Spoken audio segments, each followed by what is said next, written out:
بسم اللہ الرحمن الرحیم۔ عزیزان من، آج ہم سورۃ بنی اسرائیل کا ترجمہ پڑھنے جا رہے ہیں، تو دیکھتے ہیں۔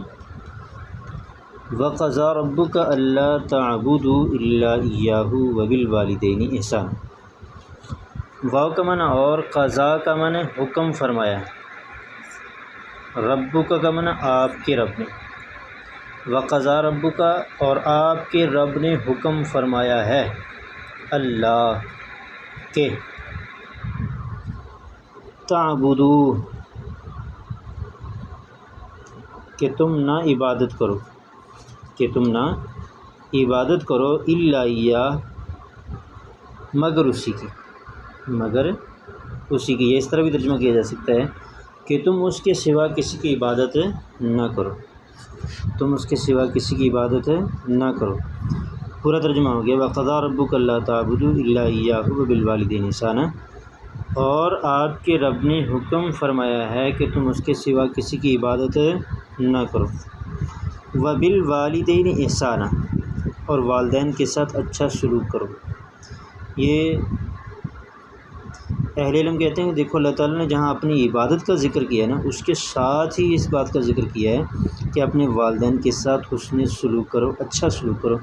معلوم ہوا جتنا اہم اللہ تعالیٰ کی عبادت کرنا ہے، اتنا ہی اہم یہ ہے کہ والدین کے ساتھ اچھا سلوک کیا جائے۔ اما یبلغن عندک الکبر احدہما او کلاہما، اما کا معنی بہرحال یا اگر، یبلغن وہ پہنچ جائیں، عندک تمہارے سامنے، کبر کا معنی بڑھاپے کو، احدہما کا معنی ان میں سے کوئی ایک، او کلاہما یا دونوں۔ اگر تمہارے سامنے ان میں سے کوئی ایک یا دونوں بڑھاپے کو پہنچ جائیں، فلا تقل لہما اف ولا تنہرہما، تو فلا تقل کا معنی نہ کہو، لہما کا معنی انہیں، افن کا معنی اف تک نہ کہو، تو انہیں اف تک نہ کہنا، ولا تنہرہما اور نہ ہی انہیں جھڑکنا، نہ اف کہنا ہے نہ جھڑکنا ہے۔ کیا کہنا ہے؟ وقل لہما قولا کریما، اور ان سے ادب سے بات کرنا ہے، اور ان کے ساتھ ادب سے بات کرنا ہے۔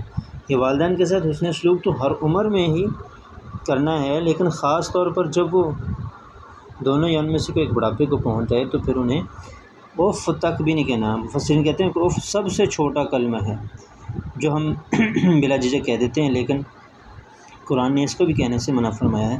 اور پھر والدین کو جھڑکنا، یہ تو اور ہی زیادہ نامناسب ہے، جھڑکنا بھی نہیں چاہیے۔ وقل لہما قولا کریما، اور ان کے ساتھ ادب و احترام سے بات کرنی چاہیے۔